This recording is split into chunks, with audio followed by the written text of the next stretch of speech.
Halo semuanya, nama saya adalah Daniel Purnomo dengan NIM 187241001. Dan saya di sini bersama dengan rekan saya yaitu Febrian Muhammad dengan NIM 187241051. Video ini dibuat sebagai pemenuhan tugas untuk mata kuliah Pengantar Sistem Informasi yang diampu oleh Bapak Dr. Rimul Johendradi, SSI, MSI.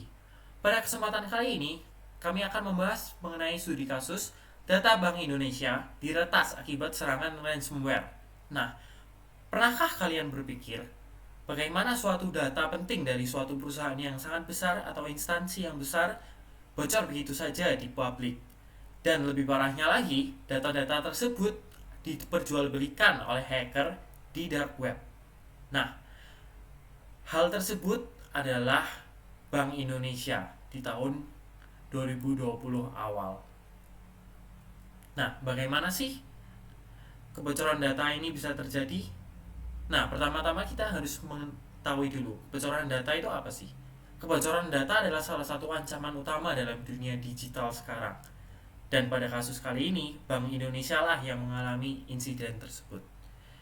Lebih tepatnya, Bank Indonesia terkena serangan ransomware oleh kelompok hacker yang bernama Conti.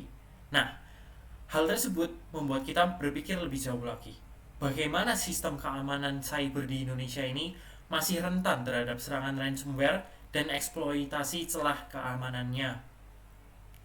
Nah, untuk kronologinya sendiri, pada 17 Desember tahun 2021, BSSN atau Badan Cyber dan Sandi Negara mendeteksi adanya serangan ransomware yang menargetkan sistem Bank Indonesia. Serangan ini pertama kali mendampak di beberapa komputer kantor perwalian Bank Indonesia di Bengkulu.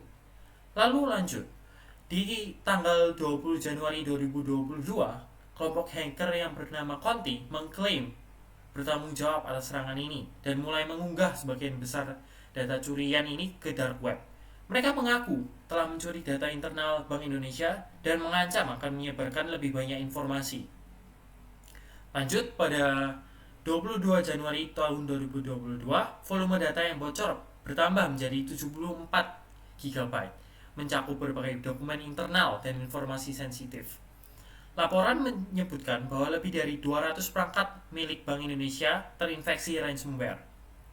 Lalu, puncaknya pada tanggal 2 Februari 2022, serangan ransomware berhasil dikendalikan dan Bank Indonesia memastikan tidak ada gangguan dalam sistem keuangan nasional. Namun, seperti peribahasa, nasi sudah menjadi bubur. Atau dalam konteks ini adalah data sudah bocor ke dark web. Nah, data apa saja sih yang udah bocor?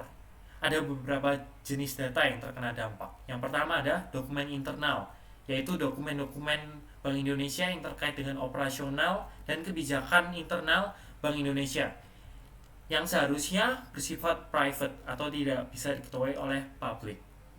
Lalu juga ada informasi transaksi, data yang mencakup detail transaksi yang dilakukan dalam sistem Bank Indonesia. Dan yang terakhir ada data pribadi. Tidak disebutkan secara spesifik apa saja kebocoran datanya, namun yang pasti ada informasi pribadi nasabah-nasabahnya yang seharusnya dilindungi oleh Bank Indonesia. Nah, total kebocoran data ada sekitar 74 GB yang mencakup lebih dari 5.767 file. Namun ada klaim juga bahwa grup Conti memiliki data yang jauh lebih besar, yaitu sekitar 3,8 terabyte. Jika 228 GB yang diunggah hanya 6% dari total data yang mereka miliki. Itu adalah spekulasi dari pakar atau expert dari data. Nah, metode serangan apa saja yang dilakukan oleh kelompok hacker Conti ini? Yang pertama ada enkripsi data.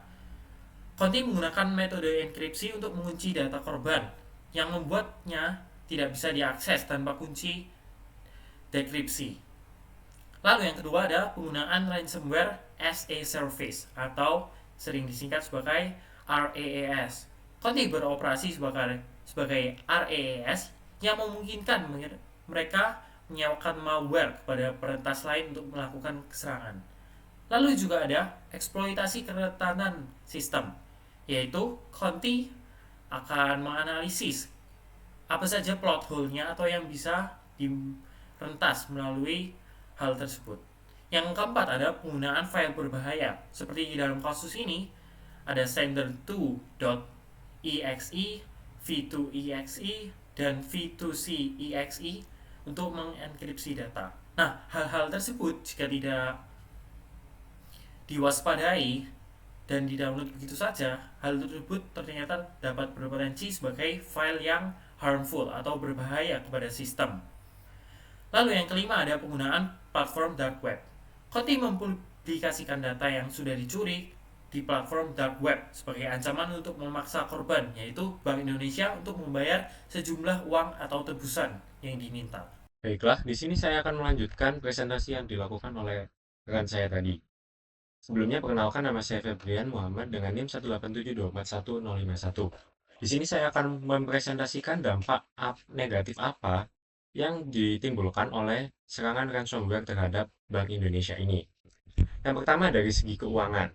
Potensi penyalahgunaan data transaksi oleh pihak tidak bertanggung jawab. Seperti yang kita ketahui bahwa data kebocoran itu telah dijual di dark web. Dan di dark web itu bisa diakses oleh siapa saja dan digunakan oleh pihak-pihak tidak bertanggung jawab.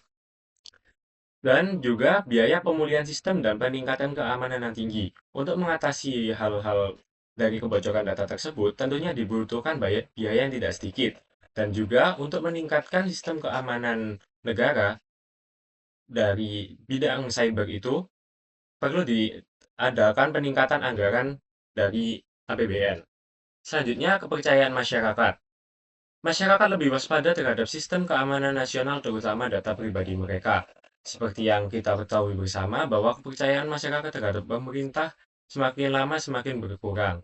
Hal itu bisa menjadi tantangan sendiri bagi pemerintah untuk mengembalikan kepercayaan yang hilang dari masyarakat tersebut. Selanjutnya, yang ketiga adalah keamanan nasional. Ancaman terhadap stabilitas sistem keamanan keuangan Indonesia dan potensi penggunaan data oleh pihak asing untuk aktivitas kriminal. Dilansir dari Tempo, data yang bocor diantaranya adalah NPWP, KTP, dan data rekening. Hal tersebut tentunya bisa menjadi bahan bagi para pihak tidak bertanggung jawab untuk melakukan aktivitas kriminal seperti pembobolan rekening kita. Selanjutnya adalah ada langkah dan tindakan yang dilakukan oleh Bank Indonesia. Pertama, mengisolasi sistem, menonaktifkan server yang terkena serangan ransomware untuk mencegah ransomware semakin menyebar luas. Jadi yang dilakukan oleh pihak Bank Indonesia adalah memutus akses dari komputer atau server yang terkena ransomware agar tidak menyebar luas ke komputer dan server yang belum terkena ransomware. Selanjutnya, berkolaborasi dengan BSSN atau Badan Cyber dan Sandi Negara, mengidentifikasi celah keamanan dan merancang langkah mitigasi. Jadi, pihak Bank Indonesia bekerjasama dengan BSSN untuk mengidentifikasi celah mana yang bisa ditembus oleh pihak konflik itu dan merancang langkah-langkah untuk mencegahnya agar tidak terjadi lagi. Selanjutnya, meningkatkan keamanan. Mengimplementasikan enkripsi yang lebih kuat dan menerapkan proteksi multilayer untuk akses data. Jadi lebih diperketat lagi untuk melindungi data-datanya dengan memberi proteksi berlapis. Yang terakhir, kesimpulan. Keamanan cyber harus menjadi prioritas utama. Yang seperti yang kita ketahui bahwa ini bukan pertama kalinya negara Indonesia terkena serangan cyber. Maka dari itu, keamanan cyber harus menjadi prioritas utama agar hal seperti ini tidak terjadi lagi. Yang kedua, pentingnya edukasi tentang cyber security. Edukasi tentang cyber security harus diberikan ke semua orang, terutama pihak-pihak yang bertanggung jawab untuk mengamankan data-data cyber. Tidak hanya itu, masyarakat juga perlu diberi edukasi agar mereka tidak tidak agar mereka lebih waspada terhadap data-data mereka. Selanjutnya, kerjasama semua elemen negara. Jadi, semua elemen negara, baik itu instansi pemerintah dan masyarakat, harus bekerja sama, saling tolong-menolong, membantu untuk mengamankan data mereka sendiri. Dari segi masyarakat, mereka bisa meningkatkan keamanan dari akun mereka sendiri, sedangkan dari pihak pemerintah bisa lebih mengamankan data-data agar tidak terjadi kebocoran lagi. Baik, seperti itulah presentasi yang bisa kami sampaikan. Berikut daftar pustaka yang kami gunakan. Terima kasih.